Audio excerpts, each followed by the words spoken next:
अपने आसपास नजरें घुमाकर देखेंगे तो पता चलेगा कि हेयर फॉल अब एक कॉमन समस्या है, पर घने काले लंबे बाल ये हम सबकी ख्वाहिश भी है। एक तरफ समस्या तो एक तरफ हमारी इतनी बड़ी ख्वाहिश। ऐसे में कोई क्या करेगा? अब मुझे ही देख लीजिए आप। जब बाल रेत की तरह इस तरह फिसलने लग जाएं तो इंसान क्या करेगा? जाहिर है इलाज ढूंढेगा, और जब इलाज से भी कामयाबी नहीं मिले तो वो हर उस नुस्खे को आजमाना चाहेगा जिसमें दावा किया जा रहा हो कि उसके बाल वापस आ जाएंगे। क्या आप भी इंटरनेट पर हेयर ग्रोथ रेमेडीज ढूंढ रहे हैं? क्या हेयर ऑयल से रीग्रोथ होता है? हेयर फॉल को रोकने का सबसे बड़ा नुस्खा क्या हो सकता है? आज से 4 महीने पहले ये एरिया बिल्कुल खाली था। अगर हम शैम्पू से क्लेम करें बाल उग जाएंगे वापस, दैट इज रॉन्ग। कोई नेचुरल तरीका नहीं होता इसको रोकने का। यही वजह है कि भारत में हेयर फॉल ट्रीटमेंट का मार्केट 2024 तक $282.41 मिलियन का रहा। अब इतना बड़ा मार्केट है, जाहिर है इसके सारे प्रोडक्ट्स, सारी दवाइयाँ साइंटिफिकली प्रूवन नहीं है। वैसे भी हेयर फॉल एक ऐसी समस्या है जिसमें एक हद के बाद इलाज नहीं हो सकता, वो समस्या सॉल्व नहीं हो सकती। पर जब सोशल मीडिया खोलेंगे तो दावे और बड़े बड़े वादे कई हैं, इनका कोई अंत नहीं। सिर्फ 10 दिन में बालों का झड़ना रोकें, 30 दिन में खोए हुए बालों को वापस लाएं, बालों का रामबाण इलाज है ये तेल। कुछ ऐसा ही हुआ पंजाब के संगरूर में 16 मार्च 2025 को। एक कैंप लगाया गया। सोशल मीडिया पर इस कैंप का जोरों शोरों से प्रचार किया गया। प्रचार करने वालों में पंजाब के लोकल सेलिब्रिटीज भी शामिल थे। 16 ਮਾਰਚ ਸੰਗਰੂਰ ਵਿਖੇ ਕਾਲੀ ਮਾਤਾ ਜੀ ਦੇ ਮੰਦਿਰ ਦੇ ਵਿੱਚ ਆਪਣੇ ਬਾਲਾਂ ਦੀ ट्रीटमेंट करवाओ। 11 ਤੋਂ 5 ਵਜੇ तक दवाई लगूगी। दावा किया गया कि कैंप में लोगों के सिर पर एक तेल लगाया जाएगा और जो इस तेल को लगाएगा अपने घने लंबे काले बालों का सपना पूरा कर पाएगा। हजारों की संख्या में लोगों ने इस दावे को सच माना और इस कैंप में पहुंचे। 100 से ज्यादा लोगों को कैंप में लगाए गए तेल की वजह से आई इन्फेक्शन का सामना करना पड़ा। एक अफवाह का असर इतना खतरनाक हो सकता है, कई बार इससे भी ज्यादा खतरनाक। ਫॉल ਹੋ ਰਿਹਾਗਾ, ਇਹਦੇ ਵਾਸਤੇ ਕੋਈ ਮੈਡੀਸਨ ਦੇਣ ਆਏ ਹੋਏ ਨੇ ਤੇ ਬਹੁਤ ਵਧੀਆ ਗਰੋਥ ਹੋ ਰਹੀ ਹੈ ਤੇ ਰਿਜ਼ਲਟ ਵਧੀਆ ਆ ਰਹੇ ਨੇ। ਚਲੋ ਕੋਈ ਨਹੀਂ ਫਿਰ ਪੇਸ਼ੈਂਟ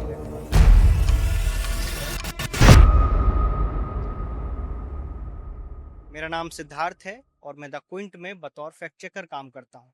मेरा काम सिर्फ हेल्थ से जुड़ी अफवाहों का सच आप तक पहुँचाना नहीं, बल्कि ये बताना भी है कि अफवाहें कितनी खतरनाक हो सकती हैं। हम आए हैं संगरूर, ये समझेंगे कि हेयर ट्रीटमेंट का ये दावा इतनी बड़ी संख्या में लोगों तक कैसे पहुंचा।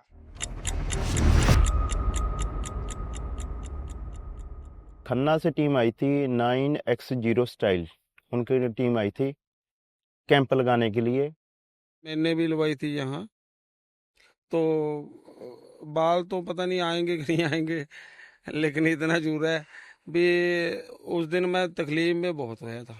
वॉश किया जी, जो 5 मिनट के बाद 5-6 मिनट के बाद वॉश किया तो आधे घंटे में मेरी आंखों में जलन होने लगी। मैंने इग्नोर कर दिया जी। घर में आके फिर मैं थोड़ी में जलन होने लगी, फेस में मेरे सोजस आ गई जी, आंखों में मेरी लाल हो गई।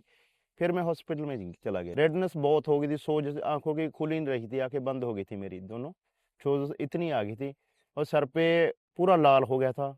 तो मेरा चेहरा मेरा खुद को पहचान नहीं आ रहा था। अभी 60-70-80 बंदे तो संगरूर में थे हॉस्पिटल में, जिनकी आंखों का बुरा हाल था, रो रहे थे। लेडीज तो बहुत ज़्यादा चला रही थी, मचलाने लगी, खुलने भी नहीं लगी, सूज भी गई।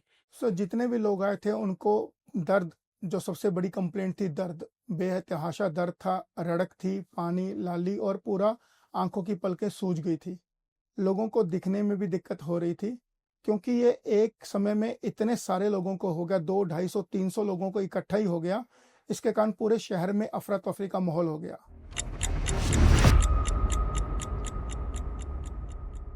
फेसबुक पे बहुत मैसेज आते अच्छे से। कलाकारों ने भी बताया भी इधर काली देवी मंदिर में कैंप लग रहा है 16 तारीख को, फ्री में कैंप लगा रहे थे। और एक कोई तेल वगैरह था इनका, वो बेच रहे थे कि ग्रोथ के लिए।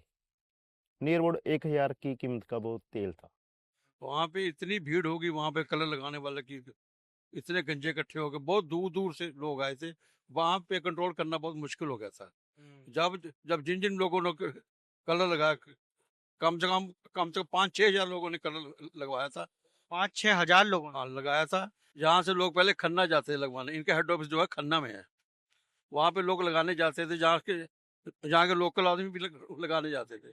जिन लोगों ने कैंप लगवाया था उन लोगों ने ही लोगों को ऐड के जरिए, फेसबुक के जरिए, व्हाट्सएप के जरिए सबको बताया था भी 16 मार्च को काली माता के मंदिर में कैंप लग रहा है। वो कह रहे थे 3-4 बार लगवाना पड़ता है और इसको अब समझ नहीं आ रहा था। वैसे कैंप तो लगा दिया उन्होंने। दिक्कत ये है भी कैंप लगाने से पहले या तो उनकी बुकिंग करते भी इतने लोग लगा सकते हैं, ये नहीं है भी जोड़ा भी गया उसके लगा दो, जिसका भी जाना जाओ, जल्दबाजी में जितना मर्जी लगाई जाओ। जब डॉक्टर के पास कोई पेशेंट आता है और डॉक्टर कहता है कि ये बीमारी, इसका भी इलाज नहीं है हमारे पास, तो ऐसा पेशेंट के पास कोई और ऑप्शन होता नहीं है।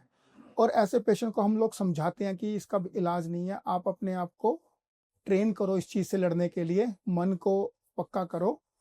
लेकिन ऐसा लोग बहुत वनरेबल होते हैं जिसको ना हर कोई एक्सप्लॉइट करता है। जैसे मुझे खुद आप देख रहे हो कि बाल नहीं है, आपने नोटिस किया होगा। मुझे एक बीमारी है जिसको कहते हैं लाइकन प्लेनस।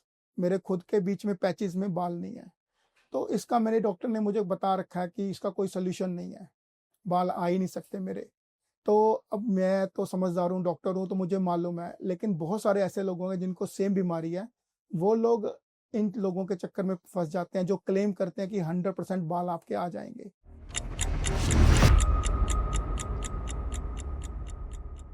जो मेडिसिन थी that was not a medicine, basically वो एक इरिटेंट था। एक इरिटेंट ने एक डिजीज होती है irritant contact dermatitis. Irritant contact dermatitis किया है कि जब इरिटेंट स्किन के कॉन्टैक्ट में आया तो उसके स्किन की इन्फ्लामेशन कर दी बहुत ज़्यादा। जो इन्फ्लामेशन इतनी कर दी कि उसमें ब्लिस्टर हो गए।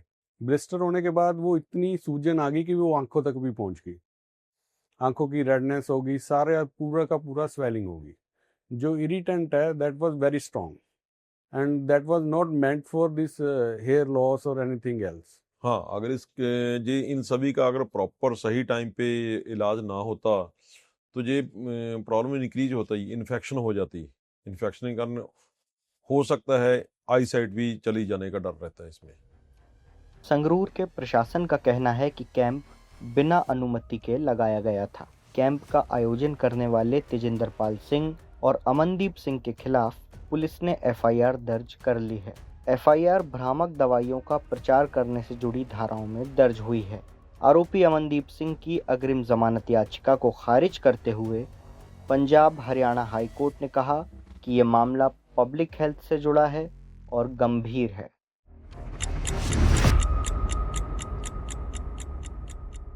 लोगों के सिर पर तेल लगाने के बाद उनकी आंखों में इन्फेक्शन के मामले ने जब तूल पकड़ा, जब ये बड़ी खबर बन गई, तो जो सैलून है जिसकी तरफ से ये कैंप लगाया गया था, उस सैलून को सील कर दिया गया है। वो सैलून यहीं पास ही एक दूसरे गांव खन्ने में स्थित है।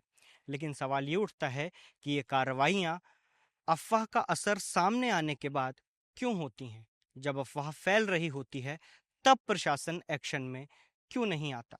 देखिए, इंडिया में कुछ भी करने के लिए आपको जो है ज़रूरत, अगर आप बाय बुक चलना चाहते हैं तो बहुत परमिशन है, पर प्रैक्टिकली अगर आप देखेंगे अभी भी सड़क पे चले जाते हैं हम, तो वहाँ पे आपको हज़ारों सैकड़ों में लोग मिलेंगे जो कुछ तेल बेचते हैं, कुछ मर्दाना ताकत बढ़ाने के लिए चीज़ें देते हैं, कुछ मसल वृद्धि के लिए देते हैं।